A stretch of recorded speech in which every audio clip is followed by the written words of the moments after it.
বাংলাদেশের র্যাবের মতো প্রতিষ্ঠানকে স্যাংশন দেওয়া হয়েছে, যারা গুম করেছে ইলিয়াস আলী সহ বিভিন্ন জনকে, তেমন অভিযোগে অভিযুক্ত পুলিশ কর্মকর্তাদেরকে তারা স্যাংশন দিয়েছে এবং তারা তাদের ভিসা নীতিকেও পরিবর্তন করেছে।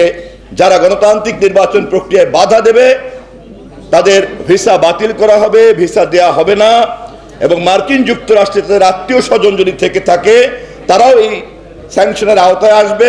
সম্পদ থাকলে পরে তা বাজেয়াপ্ত করা হবে। এবং ইতিমধ্যেই মার্কিন যুক্তরাষ্ট্রের পররাষ্ট্রমন্ত্রী আনুষ্ঠানিকভাবে ঘোষণা দিয়েছেন যে এই স্যাংশন প্রয়োগ করা শুরু হয়ে গিয়েছে। বাংলাদেশের 10,597 জন ছাত্র এই মুহূর্তে মার্কিন যুক্তরাষ্ট্রের শিক্ষা মন্ত্রণালয়ের নিবন্ধন তালিকা অনুযায়ী মার্কিন যুক্তরাষ্ট্রে লেখাপড়া করছে। 10,597 জন বাংলাদেশি ছাত্র যদি লেখাপড়া করে তাহলে কমপক্ষে যদি একই পরিবারে 2-3 জন পড়ে তাও তো আমি ধরে নিচ্ছি মিনিমাম 10,000 পরিবার।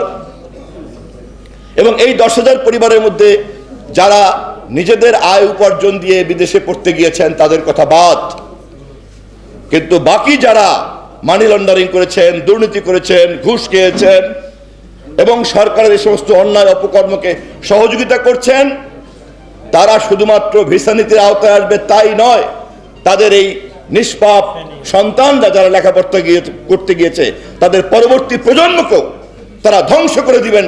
সেই আর্তনাদে তাদের বাড়ি ঘরে এখন কান্নাকাটি চলছে।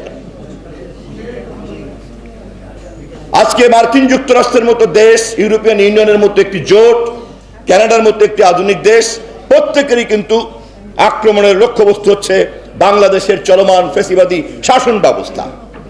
যেই ফ্যাসিবাদী শাসন ব্যবস্থায় আমার নেত্রীকে হত্যা করার প্রক্রিয়া চলছে, যেই ফ্যাসিবাদী শাসন ব্যবস্থায় আজ পর্যন্ত ইলিয়াস আলীর কোনো আমরা খবর পাচ্ছি না, যেই ফ্যাসিবাদী শাসন ব্যবস্থায় 2014 এবং 2018-তে জনগণের ভোটাধিকারকে কেড়ে নিয়ে বিনা নির্বাচনে, বিনা ম্যান্ডেটে অবৈধ সরকার ক্ষমতা চালিয়ে যাচ্ছে এবং যেই ফ্যাসিবাদকে বিশ্ব বর্জন করেছে, তারপরেও বিহার মতো সেই ফ্যাসিবাদ তারা হুমকি দিয়ে বলছে যে আমি কেন, আমার সন্তানেরও যদি বিরুদ্ধে ভিসা প্রয়োগ করা হয়, নীতি প্রয়োগ করা হয়, বের করে দেওয়া হয়, তাহলেও আমরা এখান থেকে সরে যাব না, আমাদের জন্য বাংলাদেশ আছে।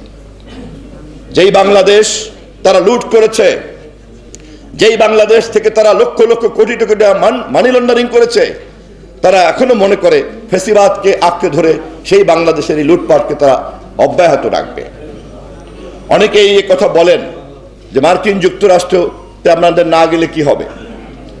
মার্কিন যুক্তরাষ্ট্রে গেলাম না, যারা এই কথা বলে তাদেরকে বলতে চাই, আপনারা বাংলাদেশের শত্রু শুধুমাত্র চুরি করার কারণেই নয়, বাংলাদেশ এবং মার্কিন যুক্তরাষ্ট্রের যে অর্থনৈতিক সম্পর্কের কোনো হিসাব আপনারা জানেন না।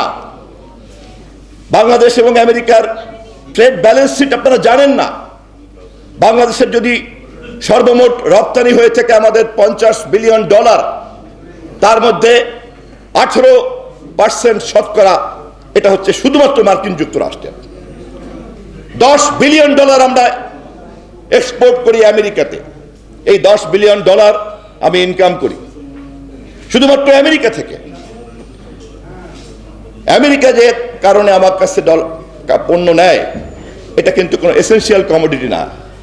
এটা যদি সে বলে যে না ঠিক আছে আমি কাপড় নেব না, আমি ভিয়েতনাম থেকে নেব অথবা এবার নেব না, তাতে তার কিন্তু কিছু যায় আসে না।